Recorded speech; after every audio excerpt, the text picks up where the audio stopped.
Hello and welcome back to another review. मेरा नाम सज्जाद इम्तियाज और मैं अभी देख के निकला हूँ I want to talk. Abhishek Bachchan की मूवी आई काफी देर बाद, जिसके अंदर अभिषेक बच्चन मेन लीड में है और इसको डायरेक्ट किया सुरजीत सरकार ने। तो इस मूवी के बारे में बात करने से पहले एक चीज को मैं मेंशन कर दूं कि मेरे ख्याल से ये अभिषेक बच्चन की one of the finest performances है, क्योंकि इस मूवी के अंदर हर सिनेरियो के हिसाब से अभिषेक बच्चन ने अपने आप को ढाला है। उसका यानी कि आपको लगता है कि वाकई बंदा पेन में है, वाकई बंदा जो है तकलीफ से गुजर रहा है, इमोशंस को कन्वे किया जा रहा है। लेकिन उसके अंदर भी थोड़ा सा फ्लो है। आई थिंक अगर उस चीज को जो है इस मूवी के अंदर एड्रेस किया जाता तो शायद ये इशू ना होते। मूवी और थोड़ा सा यानी कि लोगों को ज्यादा कैच कर सकती, उनके इमोशंस को लोग ज्यादा करेक्ट कर पाते, जिस तरह की मूवी वेल के अंदर हुआ था। अभी वेल और इसके अंदर सिमिलरिटी यही है कि दोनों के अंदर वेल मूवी के अंदर ब्रेंडन फ्रेजर था, तो वहां पर भी आदमी जो है वो मर रहा होता है और उसकी बेटी के साथ उसको कनेक्शन यानी कि फील बेसिकली अपनी बेटी को टाइम नहीं देता, अपने जो चाहने वाले उनको टाइम नहीं देता। और जब वक्त गुजर जाता है उसके बाद वो कहते हैं ना, अब पछताए क्या हुए जब चिड़िया चुग गई खेत।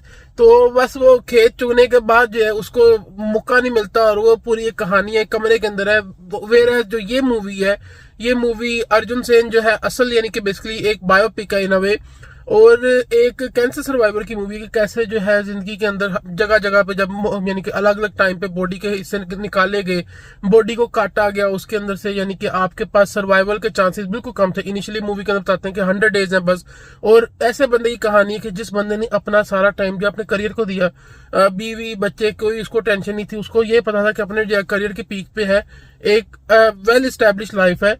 लेकिन फिर जब अचानक कैंसर आ जाता तो फिर एहसास होता है कि काम एक हिस्सा है जिंदगी का, काम जिंदगी नहीं है। तो उस चीज को ये मूवी काफी यानी कि काफी अच्छी तरह हाईलाइट करती है। लेकिन इस मूवी के अंदर काफी ज्यादा जो चीजों को स्किप किया गया है, जो मेरे ख्याल से कि मूवी को थोड़ा सा नेगेटिवली इफेक्ट करता है। फॉर एग्जांपल, अब मूवी के अंदर इन्होंने दिखाया गया कि जी एक नर्स है जो कि अर्जुन सेन को मोटिवेट करती है। अर्जुन सेन एक पॉइंट पे आके अपने आप को गिव अप कर देता है, वो कहता है कि ठीक है मैं क्विट करने लगूँ हर चीज को, क्योंकि ऑब्वियसली जो है जब जॉब मिल गया हुआ डॉक्टर से, डॉक्टर ने कह दी कि आपका अब टाइम आ गया हुआ है, तो फिर अगला जो है हर बंदे को गुड बाय कह के तो निकल जाता है। लेकिन वो नर्स मोटिवेट करती है, बट एक सर्टेन पॉइंट के बाद हॉस्पिटल पे अगर मैं मेंशन करूं, इंटरवल के बाद वही नर्स सुसाइड कर लेती है। हाँ, इससे आपको ये चीज बताने की कोशिश की गई है कि शायद आपको लग रहा हो आप अकेले, लेकिन आपके पास जो है आपका सपोर्ट सिस्टम होता है, आपके पास दोस्त होंगे, फैमिली होगी, कोई ना कोई आपके पास होता है। लेकिन कई बार जो लोग आपको मोटिवेट करते हैं, आपको नहीं पता उन लोगों की जिंदगी में क्या गुजर रहा है, आपको नहीं पता कि वो लोग किस चीज से गुजर रहे हैं। मगर उस चीज को मेरे ख्याल से अगर थोड़ा सा एक्सप्लोर किया जाता है कि वो नर्स कैसे जो है जूझ रही है, क्योंकि कैसी कई मूवीज कई एग्जांपल मिल जाएंगे जहां पर वो दिखाते हैं कि एक बंदे का सपोर्ट सिस्टम अपनी लाइफ में भी काफी ज्यादा स्ट्रगल कर रहा होता है। इसमें उस चीज को नहीं दिखाया गया, इसमें सिर्फ फोकस किया गया अर्जुन सेन को और उसको यानी कि एक तरह हीरो बनाने की कोशिश की। लेकिन अगेन जहां पर स्टोरी टेलिंग आती है, अगर मूवी को एज अ कैरेक्टर लेकर चला जाता तो मेरे ख्याल से मूवी ज्यादा जो है आपको इंडल्ज करती है। आपको जो पीछे नरेशन आ रही है, क्योंकि शुरू में जो है अर्जुन सेन बेसिकली अभिषेक बच्चन खुद नरेट कर रहा है अपनी कहानी को, और एंड पे फिर उसकी बेटी जो है नरेट करती है। तो वो ऐसा लगता है कि शायद जब पूरा हो गया टाइम पे, लेकिन फिर एंड पे जो असल अर्जुन सेन है तो वो आगे कहता है कि मुझे जवाब दे दिया गया था, लेकिन अभी जो है मैं जिंदा हूँ। क्योंकि अगेन बंदा इतना उन्होंने दिखाया है कि अपनी डिटर्मिनेशन है उसके अंदर के वो जिंदा रहना चाहता है, या फिर वो यानी कि उस बीमारी को यानी कि डिफीट देना चाहता है, बीमारी को मात देना चाहता है, कि जबड़ा तक उसका हिला के यानी कि चेंज करना पड़ता है उसके पोजीशन, जो सी जबड़े की, मुंह की, हड्डियों की, ताकि सांस लिया जा सके, ताकि जो है जिंदा रहा जा सके। और उसके बाद भी चांसेस यही होते हैं कि बंदा जो है नहीं सर्वाइव कर सकेगा। लेकिन टाइम निकल जाता है, बच्ची छोटी से बड़ी हो जाती है, जो दोस्त हैं वो जिंदगी से निकल जाते हैं, लेकिन जिस बंदे को डॉक्टर ने जवाब दिया होता है वो बंदा गिव अप नहीं करता। तो मेरे ख्याल से मूवी मोटिवेट तो करती है, लेकिन अगर अभिषेक बच्चन को इसमें से निकाल दें और वो पूरा यानी कि जो यानी कि पुल किया अभिषेक बच्चन ने इसके अंदर, तो मूवी के अंदर और कुछ नहीं है। मूवी के अंदर बिल्कुल एक डल मूवी है। आपको वहां पर बैठ के 2-2.5 घंटे आपको मूवी को देखना पड़ेगा। अगर ये 2-4 चीजें मेरे ख्याल से मूवी के अंदर ना होती, जिस तरह के द वेल की बात की है मैंने, उसके अंदर कोई नरेशन नहीं है, उसके अंदर आपको पॉइंट ए से पॉइंट बी तक जाते जाते आप खुद वो उस कैरेक्टर के साथ रिलेट करते हो। यहाँ पर वो रिलेटेबिलिटी नहीं आ रही। यहाँ पर आपको ठीक है, आपको ये ऑब्वियसली उन्होंने पूरी लाइफ कवर करनी है जब तक यानी कि आज तक का टाइम जो है, लेकिन एकदम जो है जंप कर जाता टाइम, एकदम ही आप यानी कि रिश्ते बिल्ड करते हुए दिखा रहे हो। आप दिखा रहे हो कि एक बाप है जो कि अपनी बेटी से बिल्कुल डिस्कनेक्ट है, और वो डिस्कनेक्शन जो है वो एक जो रिश्ता टूटा हुआ है वो इतने सालों के बाद भी जो है वो गैप यानी कि ब्रिज नहीं हो रहा। वो आप दिखाया कि बचपन में यानी कि जब बंदे को एहसास होता है कि उसकी बेटी के साथ उसका कनेक्शन ही, कोई बेटी उसे सर्कल बना के दिखाती है कि जी तुम मेरी लाइफ में बस हो, तुम्हारा कोई इतना कोई इंपॉर्टेंट रोल नहीं है। अब उस पॉइंट से लेके जब तक बेटी जवान होती है, 8 से 18 साल रख लें, क्योंकि बेसिकली बहुत बड़ा यानी कि गैप दिखाया उन्होंने बीच में, तो वो बंदा उस चीज को फील ही नहीं कर सका। जबकि बेटी और बाप के बीच में ऐसा बॉन्ड है कि दोनों एक दूसरे के साथ चीजें शेयर कर रहे हैं, एक दूसरे के साथ रह रहे हैं, लेकिन फिर भी वो दिखा रहे हैं कि जी गैप खत्म ही नहीं हो रहा। ऐसा कैसे?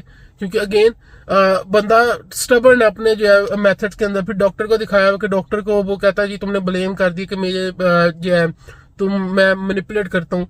बट अगेन मार्केटिंग का जो बंदा था जो और बंदा है अर्जुन सेन, जिसके ऊपर ये मूवी बनी है, तो मेरे ख्याल से एक तरह से सेल्फ ग्लोरिफिकेशन के लिए ये मूवी को इस्तेमाल किया जा रहा है। एक मूवी को स्टोरी टेलिंग तो ठीक है, इंस्पिरेशनल है कि आपको जवाब मिल गया डॉक्टर से, आपको जो है उन्होंने कह दी कि अच्छा जी आपका टाइम आ गया, आपने जो करना कर लो, आपके 20 जो है ऑपरेशन हो चुके हुए हैं, आपकी बॉडी का हर पार्ट जो है निकल चुका हुआ है, लेकिन फिर भी आप जो है सरवाइव करो।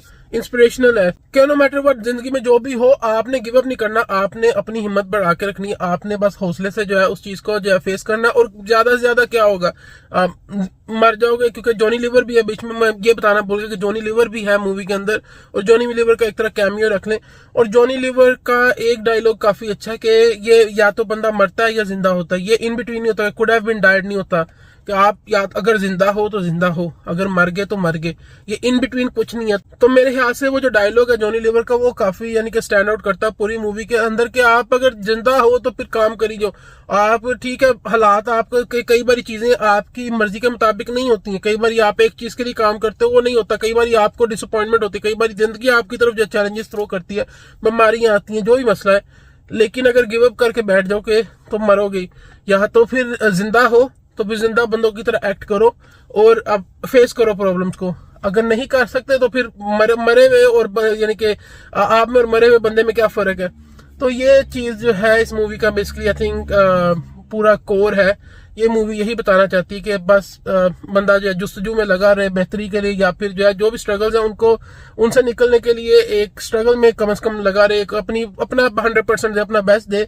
कई बार आपका टाइम आएगा कि आप बहुत डाउन फील करोगे, कई बार आपका आएगा कि यानी कि आप बहुत यानी कि पैशनेट हो जाओगे उस चीज के बारे में। तो मैं प्रीची नहीं होना चाहता। बहरहाल मेरा रिव्यू यही है कि मूवी OTT प्लेटफॉर्म के लिए बनी हुई, जैसे कि नेटफ्लिक्स हो गया, अमेजोन हो गया, ऑनलाइन आएगी तब बंदा देख ले। थिएटर के लिए ये मूवी मेरे ख्याल से नहीं है, क्योंकि ज्यादातर थिएटर्स भी इसे ऑफर नहीं कर रहे हैं। ये घर में बैठ के आराम से सुकून से बैठ के देखने वाली मूवी है। और ये मूवी मेरे ख्याल से जिस तरह का हिसाब चल रहा है कि यहाँ पर पूरे न्यू जर्सी में एक ही थिएटर था जहां पर ये मूवी दिखाई जा रही थी, जिस थिएटर में मैं आया हूँ, और बाकी मुख्तलिफ थिएटर्स का भी मैंने टाइम देखा तो ये किसी में है ही नहीं मूवी। तो मेरे ख्याल से तो मूवी को जो है ऑनलाइन जो है रिलीज करना चाहिए, तो वो बेहतर होता मूवी के लिए। क्योंकि अगेन मैं थिएटर में जिस वक्त था तो मेरे अलावा और 2 बंदे और थे, और वो भी ज्यादातर आपस में बातें कर रहे थे, तो मूवी को यानी कि कंसंट्रेशन करने में थोड़ा सा इशू हो रहा था कि मूवी वहां सामने क्या चल रहा है और पीछे क्या चल रहा है, क्योंकि उन लोगों की बातें भी थोड़ी इंटरेस्टिंग थी।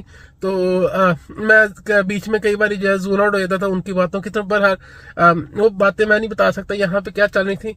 तो मेरे ख्याल से मूवी जो है ऑनलाइन जो है ज्यादा अच्छा परफॉर्म करेगी जब भी ऑनलाइन आएगी। तो यही मेरा रिव्यू है। उम्मीद है कि वीडियो पसंद आई होगी। अगर आई है तो मेक श्योर कि वीडियो को लाइक करें, शेयर करें, चैनल को सब्सक्राइब करें, बेल आइकन को दबाएं, और मैं आपसे मिलता हूँ अगली वीडियो में। Until then take care, thank you very much.